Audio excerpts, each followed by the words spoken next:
When someone decides to abandon a messy situation and refuse responsibility, we say they wash their hands of it. It's an idiom used across the globe, but it originates from a single historical moment attributed to one man, the Roman governor, Pontius Pilate. His legacy is permanently etched into the foundations of global religion. This is the Nicene Creed, a statement of belief recited weekly by millions. Other than Jesus and Mary, Pontius Pilate is the only human being specifically named in it. He is formalized here as the reluctant judge, the man who supposedly caved to an angry mob against his own better judgment.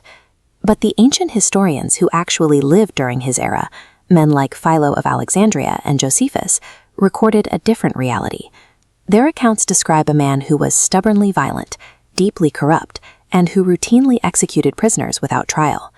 Track his legacy over the last 2 millennia, and his identity splinters into extremes. In Western European folklore, he became a cursed, demonic figure whose corpse allegedly poisoned alpine lakes. Yet in the Ethiopian Orthodox Church, he is venerated as a saint. We are left looking at 2 entirely separate men. If the real Roman prefect was a ruthless imperial thug who maintained order through force, the question is how his history became so sanitized that we now struggle to find the real man behind the myth. This map highlights the eastern edge of the Roman Empire, specifically Judea. In the 1st century, this was a highly pressurized, volatile frontier. Pilate was not a king, but an equestrian-class middle manager assigned by Emperor Tiberius to extract taxes and suppress dissent. He rarely even went to Jerusalem. As this image of the ancient ruins shows, Pilate's actual coastal seat was in Caesarea Maritima. From this administrative hub, he managed the Pax Romana through intimidation, only traveling inland during major festivals when the local population became difficult to control. His documented track record is a catalog of brutal crackdowns. He deliberately smuggled imperial standards bearing Caesar's image into Jerusalem under the cover of night, violating Jewish religious law. Later, he seized sacred funds from the temple treasury to pay for an aqueduct. When crowds gathered to protest, he ordered his soldiers to beat them to death with clubs. For centuries, the texts were all we had. But in 1961, archaeologists in Caesarea uncovered the Pilate Stone. It remains the only piece of contemporary physical evidence for his presence in Judea, clearly reading in Latin, Pontius Pilate, prefect of Judea. As prefect, he held the power of life and death over non-citizens. When a Galilean preacher was brought before him claiming to be the King of the Jews, Pilate viewed it as simple political sedition. Executing a potential rebel via crucifixion was a routine administrative procedure for a Roman governor. Eventually, his reliance on force went too far, even for Rome. Near the end of his term, Pilate deployed armed cavalry to intercept a group of Samaritans gathering near Mount Gerizim. After slaughtering the largely unarmed crowd, his superiors recalled him to Rome to face trial for excessive violence, effectively ending his career. The shift from a violent administrator to a hesitant judge began a few decades later with the writing of the 4 canonical Gospels. Early Christians were a vulnerable minority group living directly under the shadow of Roman authority. They faced a massive political liability. They were worshiping a man officially executed by the state for treason. To survive, the early church needed to convince local authorities that their movement was peaceful and posed no threat to the empire.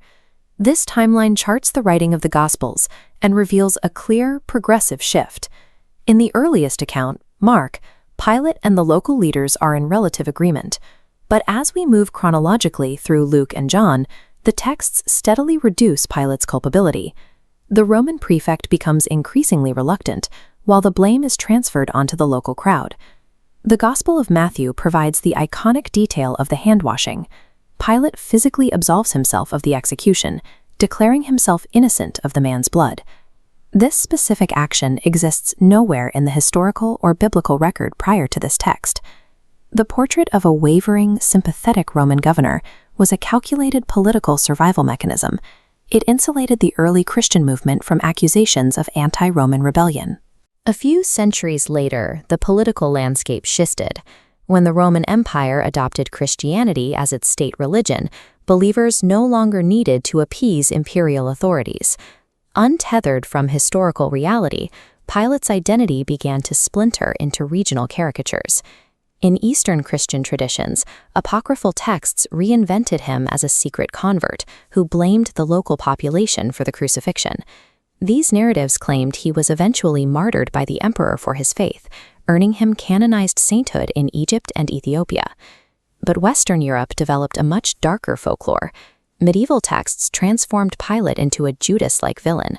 According to these stories, the disgraced governor committed suicide, leaving behind a cursed corpse that generated intense storms and demonic activity wherever it was buried.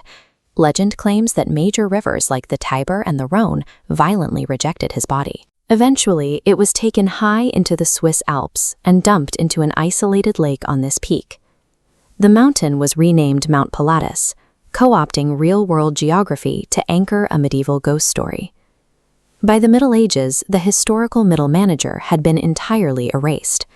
The man who governed Judea was replaced by polarized theological caricatures of absolute good and absolute evil. Today, Pilate functions as a literary mirror. He reflects the anxieties of those who write about him. In Soviet literature, he was a symbol of bureaucratic cowardice. In this 1890 painting by Nikolai Gay, he appears as a cynical philosopher, lost in the shadows of philosophical relativism. But the original political spin used by the early gospel writers carried devastating, unintended consequences. By shifting the blame for the crucifixion away from the Roman state and onto the local crowd, those texts laid the theological groundwork for centuries of anti-Judaism. When Pontius Pilate signed that execution order, his worldview was narrow. He was a Roman prefect dispatching a local nuisance to keep the peace for the Emperor Tiberius. He had no concept of the massive historical ripples his routine paperwork would cause. The dry historical reality of a violent Roman administrator was eventually buried under 2 millennia of creative storytelling. Pilate's survival proves that history's winners do more than chronicle events. They rewrite its most difficult figures to serve their own survival. Our memory of Pontius Pilate is not a window into the past, but a monument to the power of a well-crafted myth. Picture the early Christians. The popular image is a persecuted underground hiding in catacombs, constantly hunted by mad emperors and thrown to the lions. The historical record reveals a different reality. While Emperor Nero did execute Christians in Rome after the Great Fire in 64 AD, modern scholarship identifies this as a contained political maneuver to find a quick scapegoat, rather than an empire-wide legal purge. Rome was a religious melting pot that regularly absorbed new faiths. The state operated under a concept called the Pax Deorum, the peace of the gods. As long as you participated in civic sacrifices to keep the traditional gods happy and protective of the empire, you were free to worship whomever else you wanted. For the first 100 years, the Roman state largely ignored the Christians. They were viewed as a small, peculiar sect, failing to register as an existential threat that would require systemic legislation. The first major intersection between Christians and Roman law appears in 112 AD. A provincial governor named Pliny the Younger writes a letter to Rome. He has arrested several Christians and is thoroughly confused about what to do with them. Pliny asks the emperor if simply professing the name Christian is enough to warrant an execution. Trajan replies with a strict policy: do not seek Christians out. But if brought to court and they refuse to participate in Roman sacrifice, they must be punished. To the intellectual elite of the empire, a Christian refusing to drop a pinch of incense on an altar wasn't an act of theological purity. It was viewed as an antisocial, stubborn rejection of basic civic duty. Early legal persecution functioned as a penalty for civic disobedience, a state-level reaction to those who refused to assimilate into the machinery of the Roman government. Fast forward to the 3rd century, and the empire fractures. A devastating plague sweeps through the cities. Borders collapse under barbarian invasions, and the economy craters. Romans naturally looked for the cause of this disaster and concluded that the Pax Deorum had been shattered. The gods were punishing Rome because a rapidly growing minority of citizens was actively refusing to honor the traditional pantheon. In 250 AD, Emperor Decius takes drastic action. He issues an edict requiring every single citizen to perform a sacrifice to the state gods, and they had to carry a physical, notarized certificate to prove they had done it. The localized apathy of the 1st century was entirely gone. To try and save a dying empire, the Roman government escalated to a formalized, bureaucratic persecution aimed at forcing ideological unity. That forced unity fails, and Rome plunges into civil war until a general named Constantine takes the city at the Milvian Bridge. In 1313 AD, he issues the Edict of Milan, suddenly and fully legalizing the Christian faith.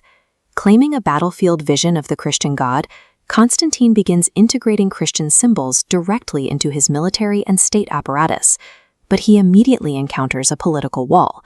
The Christianity he just legalized was heavily fractured into competing sects with opposing views on the nature of Christ. This disorganization threatened the exact imperial unity Constantine was trying to build, so he summons the bishops to the Council of Nicaea. The emperor presides over the meeting himself, utilizing the massive administrative power of the Roman state to define and standardize Christian theology. By legalizing the faith, the Roman state transformed Christianity into an exclusive spiritual tool to enforce societal cohesion. By the late 4th century, under Emperor Theodosius the Great, the legal cycle completes itself. Under the Theodosian Code, Nicene Christianity became the exclusive state religion of the Roman Empire, mandated by imperial edict. This effectively criminalized traditional paganism. The ancient Olympic Games were banned, and state-sanctioned mobs were permitted to dismantle centuries-old civic shrines, like the Serapeum in Alexandria. An underground religion that spent its early years being prosecuted for disrupting state unity had pulled up the ladder. It was now using the exact same Roman legal apparatus to outlaw its rivals. The old Roman demand to participate in polytheistic civic rituals was seamlessly swapped out. Now the law demanded Orthodox Christian belief. The physical landscape of the empire shifted to match the legal reality, as the grand temples of the Roman Forum were abandoned, repurposed by the church, or simply left to decay. This total intertwining of government power and religious orthodoxy established a template for state-sponsored faith that would dictate the political landscape of Europe for the next 1,500 years.